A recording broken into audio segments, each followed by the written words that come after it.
first I thought about how I should moderate this panel. There are many ways to do that. One is to identify major flaws in the presentation that's just been done, but let me not do that. The other one is to ask very difficult questions. Some of you actually try to do that, but I noticed that in that case, Abhijit sends the questions back to Esther. So I will again not use that technique, despite I could have done that. Maybe just before we start, let me reference to a recent paper that Abhijit, you co-authored with Rima Hanna, Benjamin Holken and Diana Lisker, which is called Social Protection in the Developing World, because I think it's a very good underlying paper. Actually, it's not really a paper, it's more a handbook, as we were discussing, and if you're interested in topics like social protection, ex ante versus ex post, targeted versus universal, formal versus informal sectors, cash versus in kind, low tech, high tech, and so on. Basically, it's almost all in it, so probably at some point it will become a book, or maybe we will see that. But let me skip that discussion, and I thought probably it's better to expand or try to deal with other topics that you did not really raise in the previous presentation, so that we have probably the chance to deal with some of the questions that were asked before. So maybe I will start first with Iffath. Because the purpose of your presentation, Abhijit, was to make the case for social protection. So it's obviously part of your responsibility, Iffath, at the World Bank. So, but I wanted to ask first sort of both personal and institutional question. Do you think that case actually needs to be made? And maybe to be more precise, does it need to be made in absolute terms? So whether social protection is good or not, but also in relative terms, because we were discussing that together. When you're at AFD or at the World Bank, you not only need to prove that social protection is good per se, but also that it might be better than other sort of uses for ultimately public money. So probably if you could describe how this is playing within the World Bank, how your activity might or not take into account the research that Abhijit has been presenting, and how this sort of conclusion might evolve over time. Meaning there are certain periods probably when it's easier to make social protection, the case for social protection, but other where it's more difficult. So maybe share your experience at the World Bank on social protection. Thank you.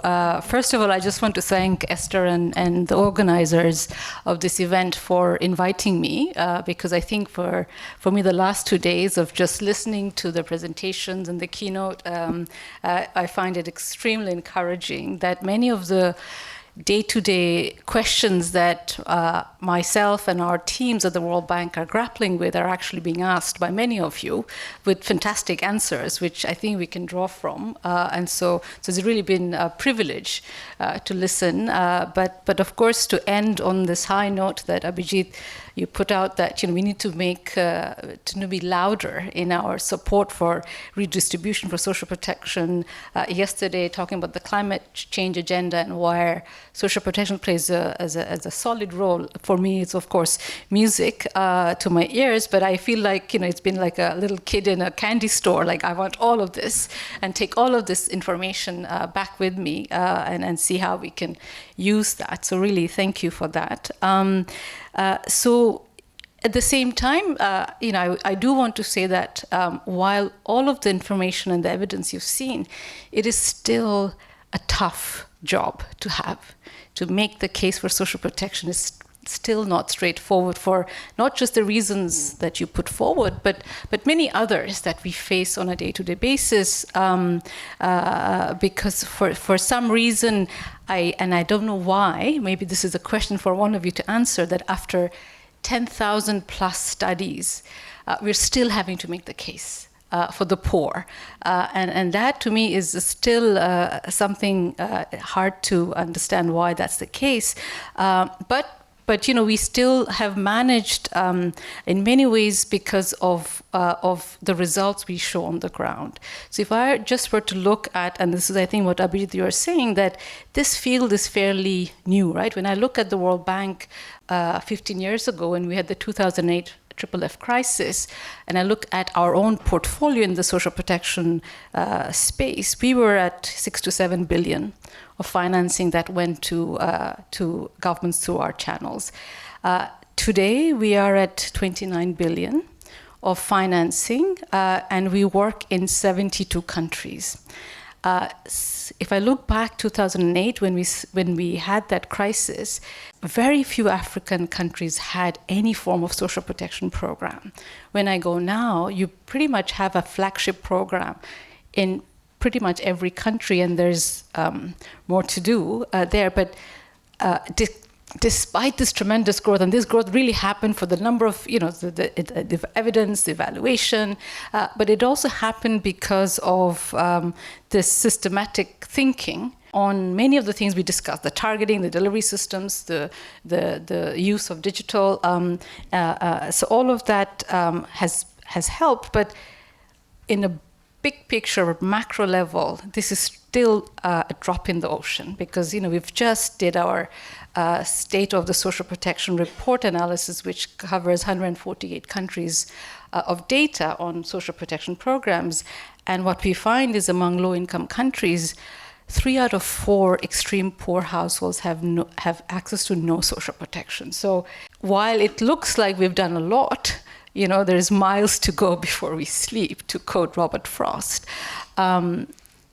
Is it, in absolute terms, difficult to make the case?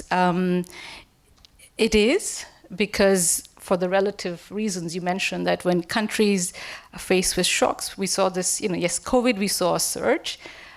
With COVID going down, we see the financing that we had seen in terms of the surge has gone back. So we're actually at pre-COVID levels of financing. So there is definitely this, the policymakers are constantly having to grapple with this tension between social protection spending and spending for the poor, because you can't tax for the very reason. And so one of the things that, what we're doing is we're starting to move the research agenda to what Abhijit was talking about, looking at the cost benefit, looking at the economic multiplier effects, trying to make sure that the climate discussion talks about social protection. So for us, the case for social protection needs to be made continuously, it seems. And so I'm hoping that we will get to some of the ideas of we have some strategies in our mind, and this is kind of where I think, Abhijit, you mentioned, where do we take the policy forward? And I think I look forward to having that conversation as to what is the next going forward. Thank you so much. In fact, my next question will be for Abhijit. You talk probably longer on individual returns than social returns. But of course, for governments, that Iffath, the World Bank, and AFD will be accompanying the macro returns, and also the capacity to repay potentially loans that have been taken also matter. So you deal with that in other papers, but maybe today you could also discuss why it matters for government and why it might be a sound fiscal strategy as well as a good social strategy. So Paul didn't elaborate on it, but he mentioned the core fact, which is from their study, which was as he was describing, where they randomized basically locations where they gave out cash transfers, quite large cash transfers at one point of time. I think 19% of GDP, so quite large. And what they find is that there is roughly the benefits are roughly equally split between the beneficiaries and the others. And if you look at the GDP effects, it doubles the impact. So the multiplier is 2.5. There's another study by Emily Breza and Cynthia Kinnan using a strange experiment, a quasi-experiment, where in Andhra Pradesh in India, the government at some point shut down microcredit. When you look at that, there is suddenly people can't borrow anymore, spending goes down, and you see that their estimate is 2.5 as well. I think a very similar estimate. So multiplier, very large multiplier in both cases. So that I mean relative to what they estimate for the US, which is 1.7 or something, there's a bigger multiplier, if anything.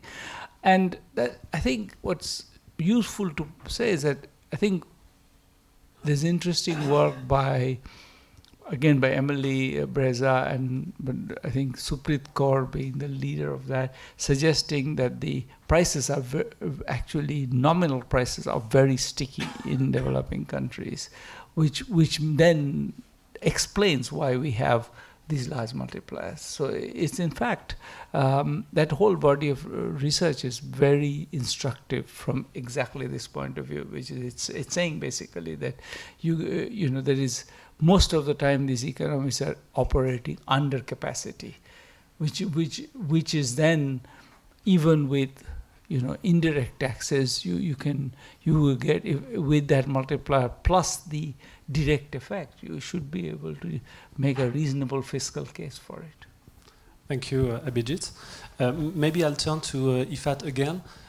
Part of the World Bank's job is to accompany governments, well, of course with financial products, but also with advice, probably develop the capacity of government themselves to distribute cash transfers of social protection. But maybe you would like to elaborate on the sort of assistance or advice that you can provide to governments and the difficulties that you identify maybe with the typology of countries, because the work might not be the same in the low-income countries or middle-income countries, and how you see that issue of delivering cash transfer. Again, Abhijit, you work on certain aspects of that question in other papers, but I'd like to know, Iffath, how you see that from the World Bank perspective.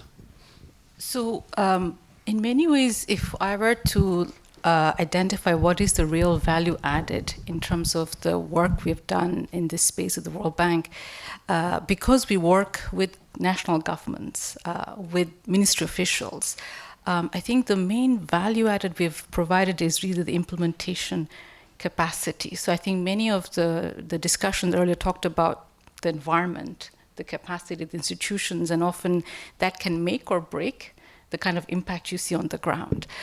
So, the growth that we've seen in our lending, especially in Africa, has really been on the backs of what we call in our language, setting up these delivery chains of all the way from not just targeting, I know there's a lot of attention on targeting, but really from targeting how you build the beneficiary database. I'm sure Rima saw this in the case of Indonesia. How do you think of the benefit levels? How do you think of the timing of the benefits? How do you then think of the digital options that you can offer given the country context? How do you think about MIS systems that allow officials to manage the payments, all the way to how do you deal with grievance redress, right? Meaning some populations will not get into the program because of course, what we discussed, the errors of inclusion and the use of PMTs. How do you even adjust that? All the way to what we call case management, right? So some cases are going to be difficult. So it's this whole what we call delivery chain, which gets into an operational manual that then is used to then implement. And then, of course, when we hit bottlenecks and we don't see results, we need to come back and change. So that implementation support, it's more technical, but it's also the how-to, the nuts and bolts, is really where I think we've managed to help. And how do we do that? I mean, just before coming here, I was in Rome, where we had 35 countries, and these are ministry officials, come together to really think about and work with us on how you build these more dynamic registries. So we discussed about today, the value of, covariate shocks and idiosyncratic shocks, and that poverty is transitory. So the kind of databases they need to speak to the changes. And so we are now in a space where we are trying to work how we make these databases more dynamic. How do you create that? And you see already success stories. Pakistan, during COVID, during the shocks, have managed to use its dynamic registries. Indonesia is, of course, not the case. But when you bring countries together, they learn from each other also on the challenges that they're facing in their country context. We heard Gambia, which is a really small country, but they've done tremendous innovations because they're almost a late comer in Africa, but they've learned and leapfrogged from the learnings from the rest of West Africa. And so I think it's the bringing together, learning together, identifying challenges, and then keeping that up. And this is again, and the reason I wanted to come here too is because that learning has to be informed by all the research, right? Because every country is finding themselves in new challenges, and there are new research questions, there are new methodology questions that are coming up. We just heard today from Paul about the timing and the lumpiness. It's an easy fix for some countries, right? And so I think, I think that capacity of the bank to convene and share knowledge is very much part of how we've done it, and we want to continue to do so in terms of the next generation of what I call social protection programs that we need to be designing, given that we have new challenges. And climate change is not just the only one. There are many other challenges that need programs to be more nimble, more adaptive. And that's kind of what we say, like we're really about building adaptive social protection systems for countries. Abhijit, do you want to rebound on delivery chains and their importance? I guess I'm not. I haven't very. I mean, I don't have the expertise to really ask. I think ask a particularly searching question, but I thought I would ask you. But I mean, what is the fact that in a sense, the private sector on creating, financial infrastructure in Africa in particular is remarkable. So is that, and for example, the fact that you can send money by cell phone, is there an interesting regulatory challenge there of, these are expensive mechanisms, but you can take advantage of it. Is there a way to work with the private sector on that? No, thank you. I think there is. So if we group our own strategy, the way we are thinking about is of course the need for knowledge creation and curation, and this is part of what we're doing, the sharing that I told about. The third pillar of our strategy is really on the innovations, on both innovations in how you deliver, but also the financing innovations, right? And so one of the things that we are asking ourselves is that the same delivery structure, the plumbing, if you will, of getting G2P payments, so from government to persons, requires you to build certain systems, right? Digital accounts and all that. That same delivery chain, the plumbing, could be used for P2G payments, right? So this would mean the insurance, the contributory program, the social insurance could be used that, but then this requires the regulatory framework, right? And this is sort of, I see the next horizon in terms of financial innovations that we could be doing with private sector, with governments. Similarly with the use of AI, right? Can we convert the monthly payments or the lump sum payments and actually use AI to sort of say, does that make a household creditworthy, right? How do you then use that, getting them into the access to the financial system? So I think these are the kind of new questions that I want to put out for us to study and figure out solutions, because once we have that and we know what the mechanism could be, this is not very context, it is to some extent context specific, but you could be using these innovations and scaling them up. But the regulatory option is definitely there. But then we have the whole microfinance industry to learn from on the regulations. But definitely the P2G side of digital payments is something that I see as a low-hanging fruit going forward. Can I ask a follow-up? Yeah, I can see Abhijit is taking control and asking the questions now. No. I feel that. I just want to follow up because she mentioned AI. I thought I don't know. It seems to me that one of the things that's most glaring about the China shock is that it was so predictable, and I don't know how one has a language for that. But it seems to me that at some level, using AI, we need to somehow create a language for identifying who will lose from which shock. And I think what's really tragic about the China shock, for those who haven't been following that literature, essentially the places that are in the top quarter of the China shock all voted for Trump in 2016. If didn't happen, Trump would not have been anywhere close to winning. So it's really extremely predictable place. They saw that it was coming. They were hit by it.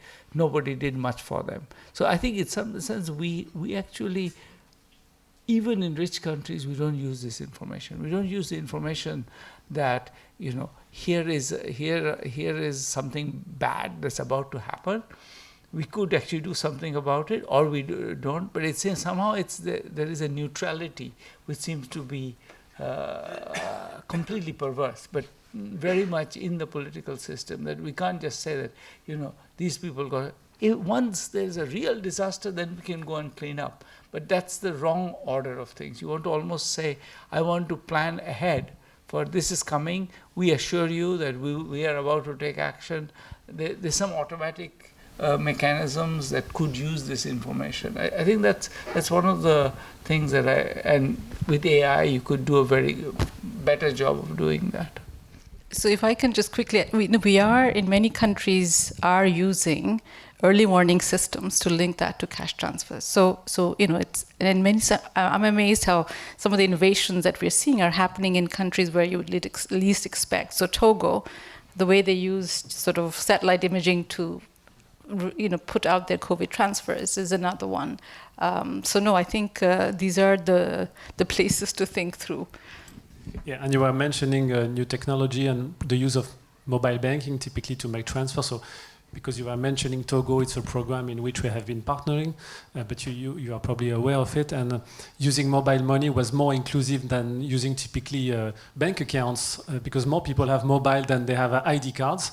So even the government knows more, or mobile companies, than they know about their own population. You have sometimes 20-25% of the population that's not registered at all. So first, for coverage, it might be better, and probably ultimately, we have not discussed so much a little bit if at climate change, but you could probably check the detention of assets by digital means, meaning probably if you, in an ex-ante social protection perspective, you could identify before there even is a catastrophe, which people might be hit more severely by a drought or floods, depending on their assets. Typically, could picture cattle or other sorts of assets, and probably could be a criterion to then, I don't know if it's really AI or an algorithm that can treat automatically lots of data, but let's say it's a digital and algorithmic treatment of data, probably based on mobile and mobile banking rather than official public data. But we've not done it yet, but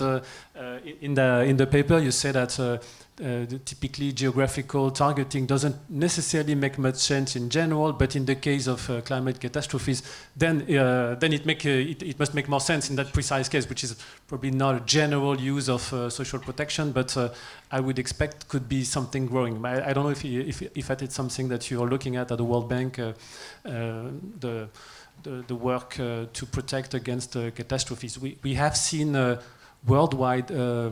The World Bank, EFD, and others develop climate-related debt clauses whereby a government might get more fiscal space in case of a catastrophe.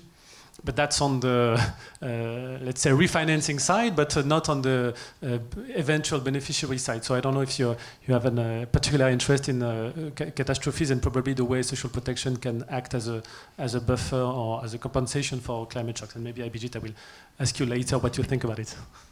So, you know, we're trying to get our voice heard there too. But I must say that it's a very crowded space. And, you know, it's only now we've recently managed to get the focus on adaptation. You know, up until even a year ago, even within the World Bank, the focus on the climate action was very much on mitigation. And again, we heard yesterday as to why the relevance of adaptation is important. So while it's it's a space that inside the World Bank, in my hat, I'm trying to address, but we're still not there yet. I think there's a lot of work to be done to talk to the climate change community to understand, make them understand the links with social protection. So what we are trying to do as a way to garner support and have a coalition, if you will, around social protection is, we've put out an ambition that, in the next 5 years, we right now in our 29 billion of financing that we have, we cover around 250 million people. And we think we can, and we would like to double that coverage in the next 5 years to 500 million. So we have a 500 million target, if you will, for the next 5 years. And it's a way for us to also sort of get attention to sort of say, look, what it would take to get that to that scale. What does this mean of the kind of adequacy of benefits? Because again, the analysis we find is that the amounts are still not sufficiently adequate. What does it mean in terms of the type of service? Is it just cash plus? We discussed the power of cash plus, especially for the big push that is needed. What does it mean about timing? And this is where the climate resilience aspect we're trying to bring in to sort of say, look, if these are done in a way that they're adaptive, they're linked to early warning systems, they can be a useful tool for climate resilience.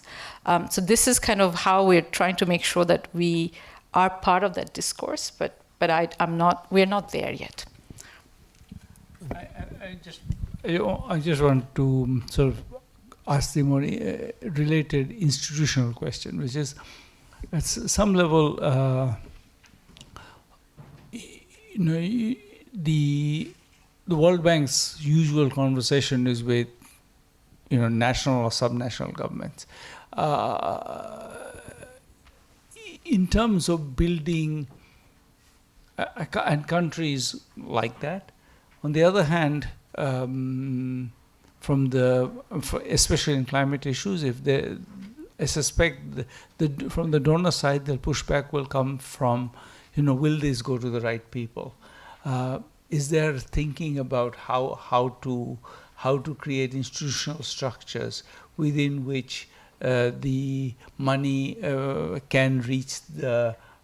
How do we make some commitment to reach the people who are actually hurt, rather than the government then deciding, well, actually I like those people better because these people never voted for me or whatever. What's the institutional structure?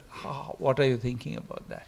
So I think our approach, and this is the discussion also with all development partners, including the UN agencies that are very active in the social protection space, is that ideally the model is to really think of national programs that are built on these systems in terms of better identification, better management systems, design, so that with the kind of transparency that digital technologies allow, to help us think about, but offer that case that, look, if financing comes, whether it's for climate shocks, there is a mechanism in place that will give you the confidence that you are going to be reaching the people that are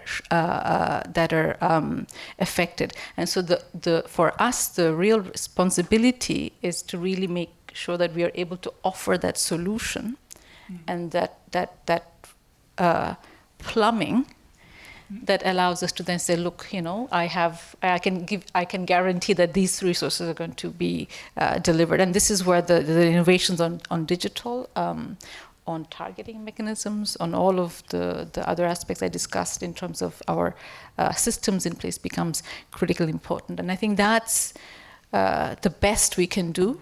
And of course, a lot of the financing that comes through the World Bank channels is subject to fiduciary oversight. That is something else that we feel that we could put out as a checks and balances in terms of the resources. So in many ways, this is the kind of case we're trying to make with the loss and damage fund, for example, the different climate funds too, right? That's exactly what I was asking. Just telling you, it took a while to get access to the loss and damage fund people to explain what we can offer, the solution that we have. So it's not it's work in progress, but we hope we'll get there. Maybe from AFD's perspective, when we have discussion with typically members of parliament or people interested in development, I say we have fewer questions on targeting per se, let's say in social protection, than we have either more generally on whether we do enough against corruption. It's typically something that's very high in the polls when you talk about development in French public opinion.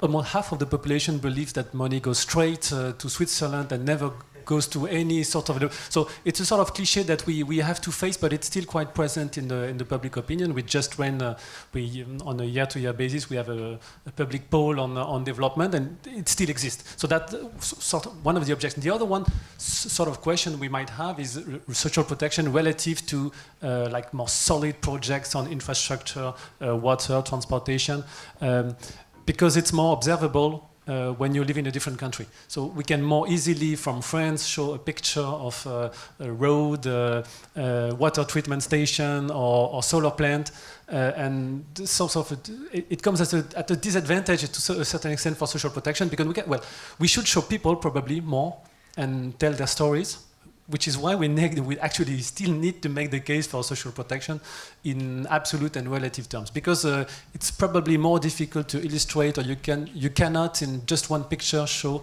something that's representative of the financing you have provided. So, which is why I think it's still somewhat of a challenge. Then, in more sophisticated conversation, we might have design questions on the design of projects or financing, but normally comes at a later stage. Probably, also I wanted to raise a last, sort of series of comments in the previous 2 days.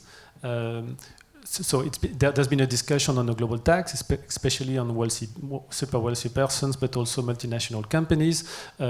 Yesterday, the impact of climate change, how it could be, and you were alluding to it, Iffath, the fact that there's a new loss and damage fund, not with a lot of money on it, but potentially climate could be a new driver to generate resources for international solidarity or the fight for global public goods. And today we discussed more how to use the money to a certain extent. And at the end of your talk, Abhijit, you actually connected the dots between the 3 days. So I wanted to know if you sort of wanted to have a more general conclusion on where the global governance for development finance is heading, and this relates to new governance. It's a strong debate at the World Bank, but not only, and also how you see this. Basically solving this global issue on the resource side and on the expeditor side to some extent. So really a more general question on globalization and how you see development finance institution play a role. So that one was for Abhijit. Maybe as a sort of general conclusion of the 3 days, I'm taking the liberty to appoint you as the responsible for the conclusion. Maybe Iffath, you will want to expand on this topic.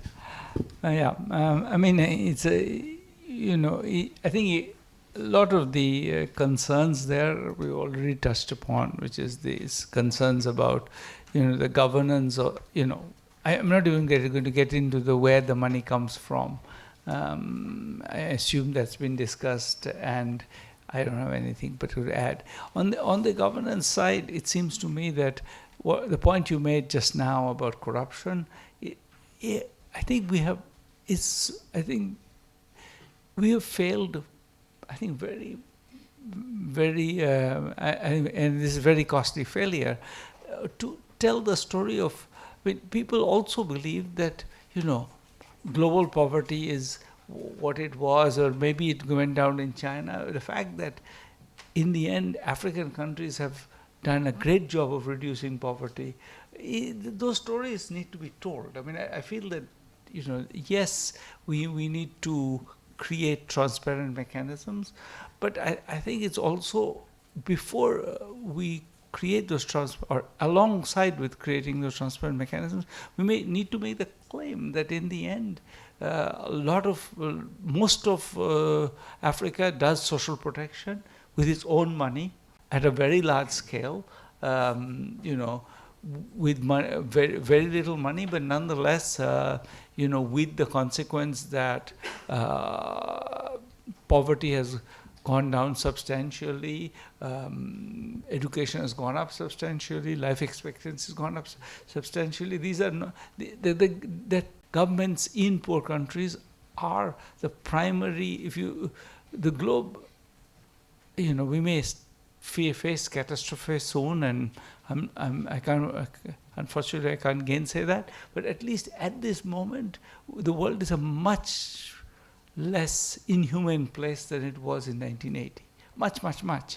And that's a first order fact. And we need to take more credit for it. We haven't somehow that discourse that that the fact that children don't die before 5 and mothers don't die in pregnancy and people are less poor and most girls are in school. I mean, all of those facts are somehow not, they don't penetrate. I don't think we, partly I think we fail. We don't tell that story loudly enough, that in the end there is a story where, and all of this didn't, forgive me for saying this, didn't come because AFD did all the investing. All the money came from Nigeria or whatever, some other highly demonized country. And it's not that bad things don't happen in Nigeria, but that in the end, they have also the compulsions of, being a kind of a quasi-democracy are strong. And in India right now, just before the elections, there was clearly, the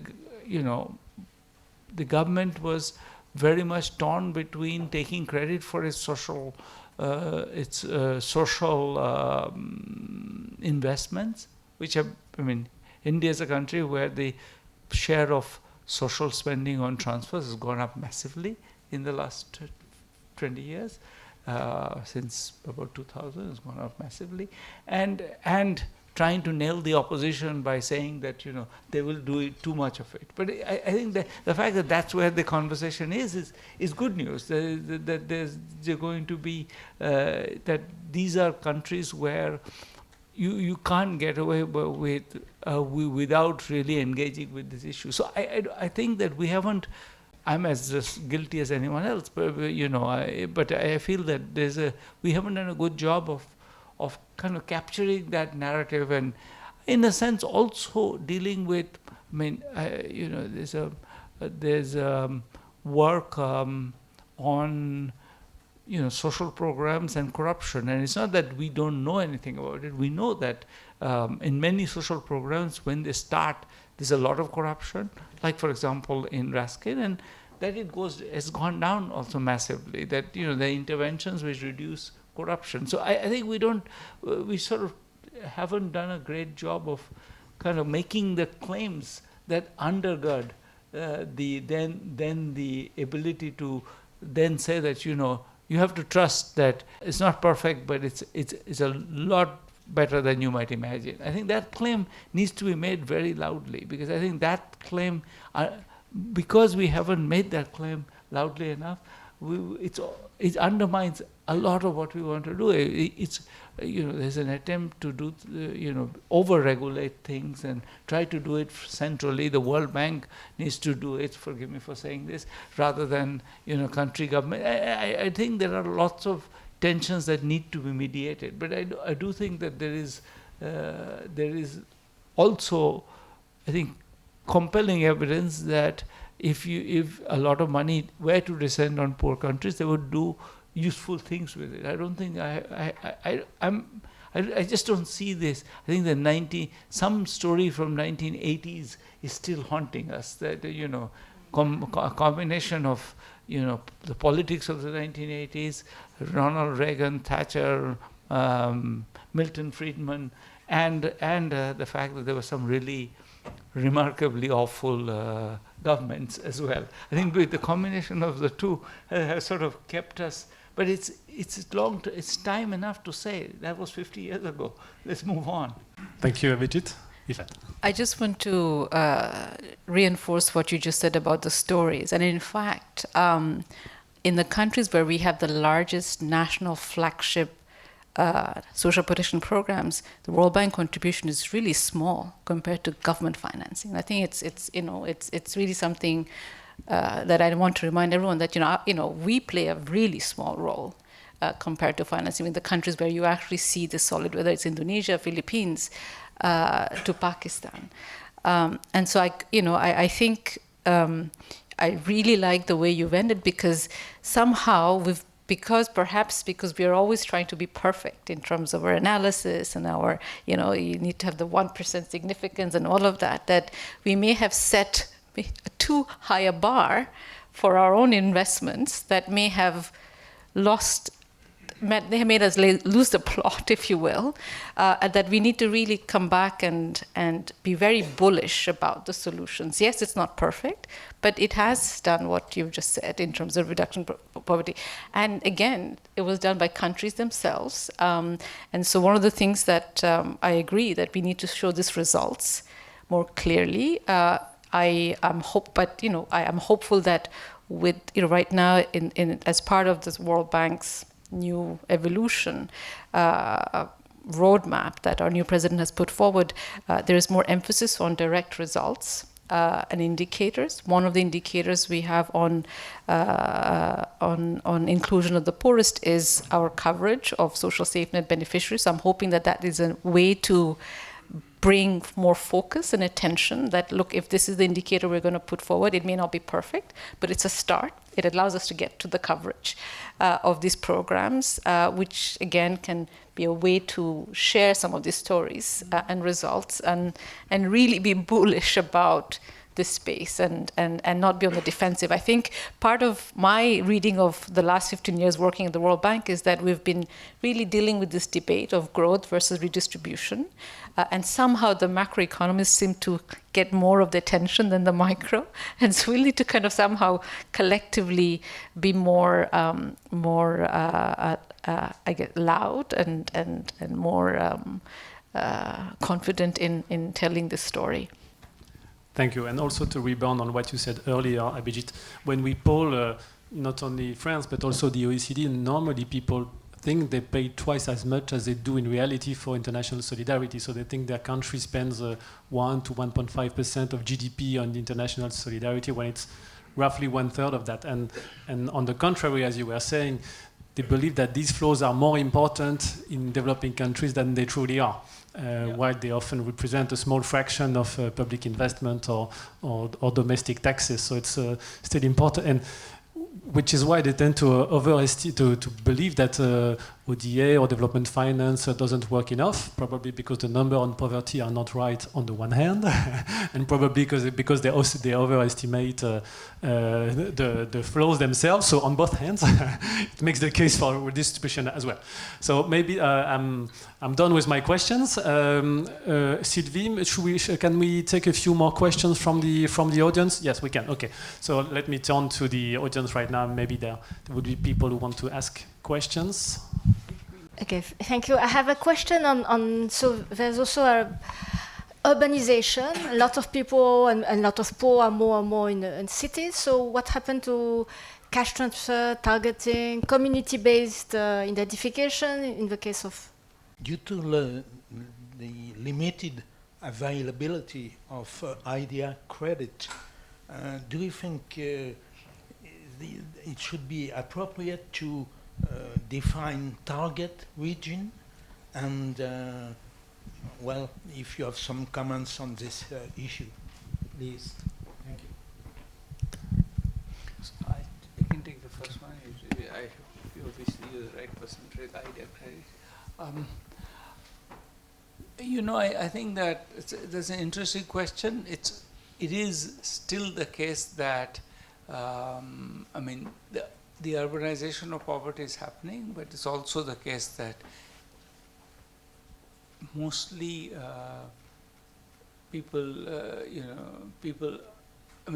there are pockets of, I think especially in places where there is civil war driving the migration, you do see pockets of extreme poverty in urban areas.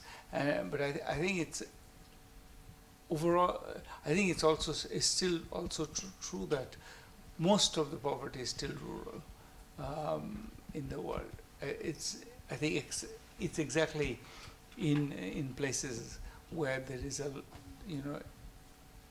civil war, or like in Mexico, where there's just extreme drug violence or something. You start to see people crowding into places which are safer. And I think that needs a specific attention, but it seems to me that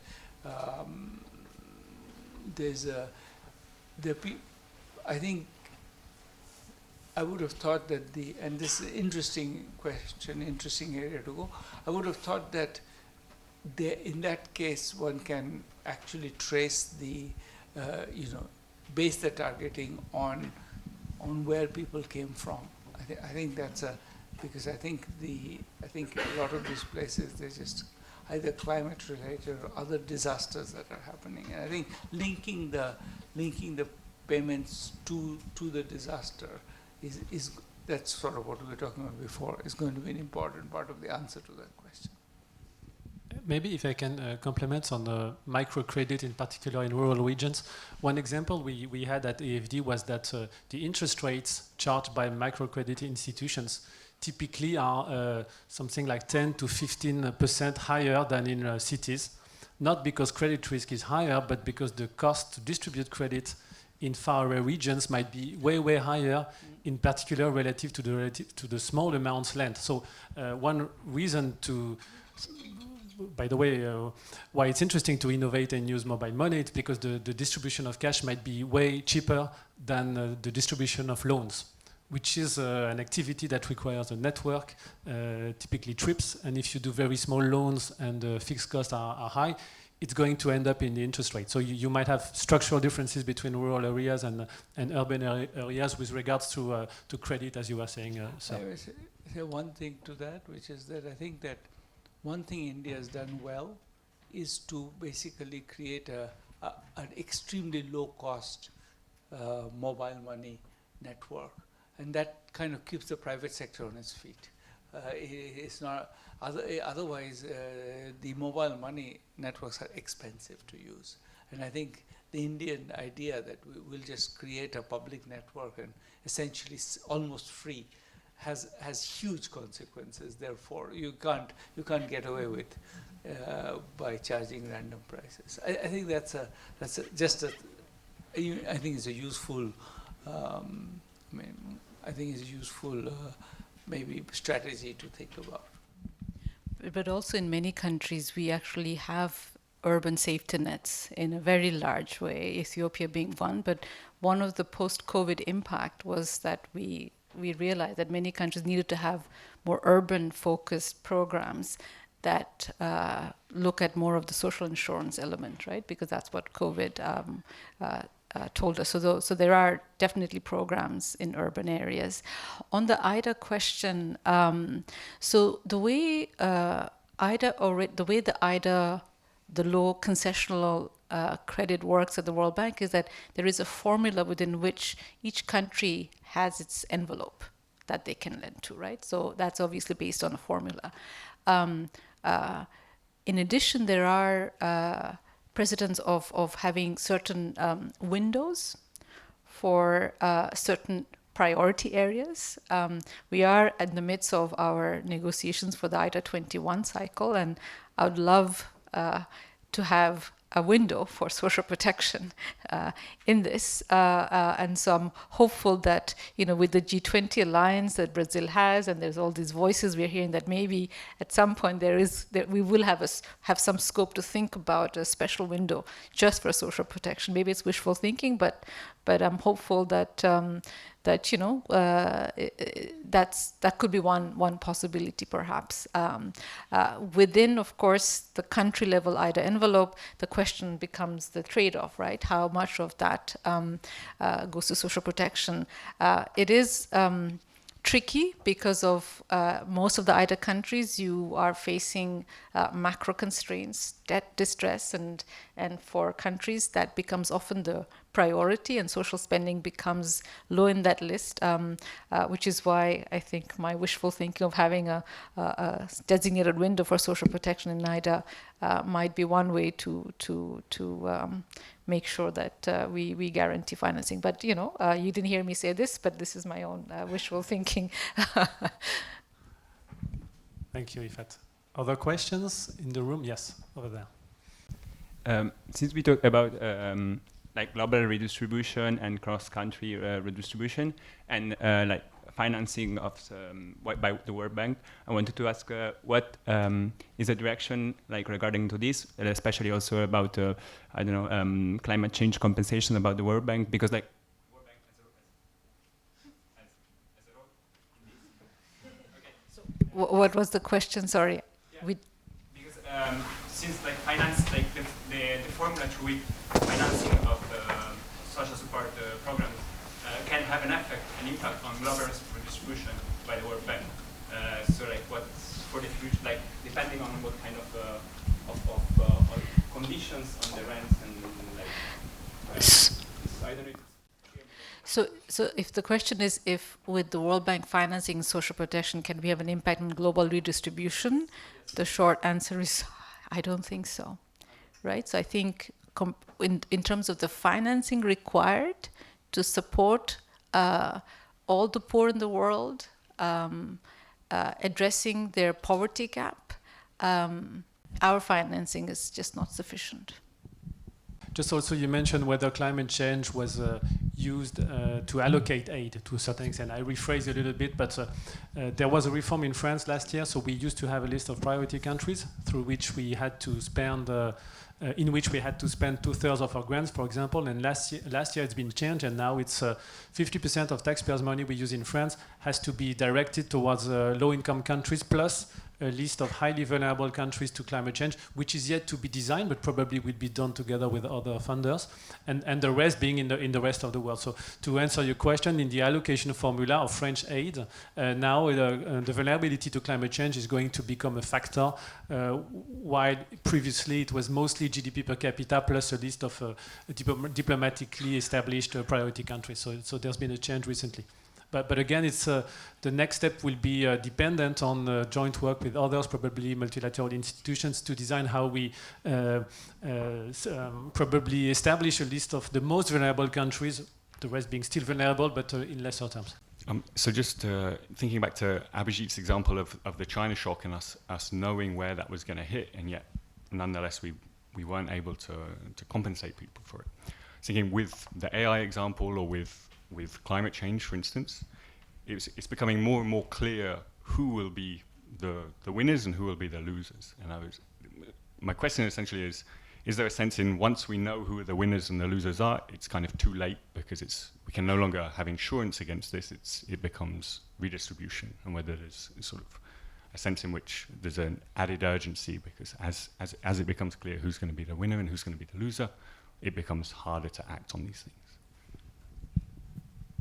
Well, I'm not sure, at least for me, it's quite clear who the winners and losers of AI will be. I mean, I read a few papers on the macroeconomics of AI recently, but I'm not sure I have the answer. Probably, maybe you have, but please tell me.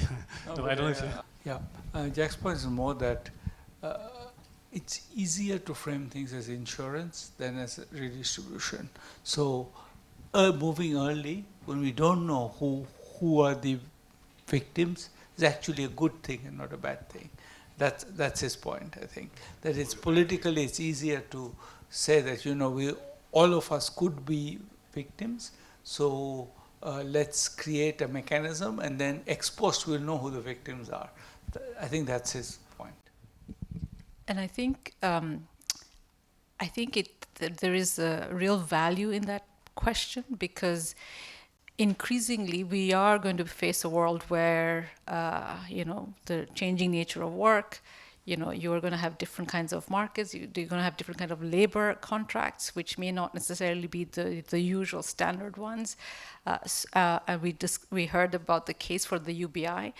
Creating systems that allow you to respond in whichever way you want to do this, whether it's basic income targeted, whether it's untargeted, making sure that you have those systems in place is always a good case to make, right? So, and this is why, again, the idea of finding ways to having a mechanism through which you can identify your population and knowing that you have a plumbing system that allow you to get to people who need the service with the service they need in a timely fashion, to me makes good economic sense and can really save on the long-term costs of people falling into poverty, right? Preempting that in advance. So, and this, irrespective of your income levels, I was in Rome, in Italy, for example, we are helping them design a minimum income guarantee program, linking that to active labor market policies. I mean, even Italy needs to think about these kind of systems, right? So I think it's. to me, it's a no-brainer that countries need to think about these systems regardless of your income levels, because poverty is relative. Shocks, you don't know where it's going to come from. So, finding a way to, again, going back to where you ended, saying that this is good policy. Design of programs makes good sense, and design how you deliver them. It's a standard must do for all governments. Thank you, Iffath. Thank you, Banerjee. So I think we come to the end of this discussion. So I hope you found it lively and interesting. I certainly did. So thank you so much, Abhijit. Thank you, Iffath, for the discussion, and we hope we enjoy the day. Thank you. Thank you. Thank you.